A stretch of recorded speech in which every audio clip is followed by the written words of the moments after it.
Таджикистане введено уголовное наказание за распространение инфекционных заболеваний.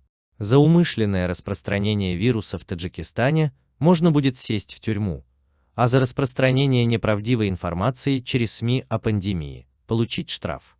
Сегодня, 10 июня, на заседании Маджлиси Намаиндагон Маджлиси Оли Республики Таджикистан депутаты приняли поправки в Уголовный и Административный кодексы страны. Об этом Азия Плюс сообщил пресс-секретарь парламента Мухаммадата Султонов.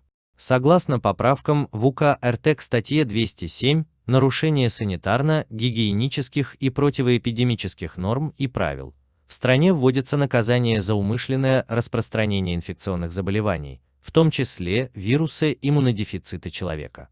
Нарушивших ждет наказание от 2 до 5 лет лишения свободы, а если деяние повлекло причинение тяжкого вреда здоровью, от 5 до 10 лет, пояснил Азия Плюс зампред парламентского комитета по законодательству и правам человека Равшан Раджабзада. Также депутаты приняли поправки в Кодекс административных нарушений страны за распространение неточной и неправдивой информации через СМИ о пандемии. За данное нарушение предусмотрены штрафные санкции от 580 сомани для физических лиц и до 11 600 сомани для юридических.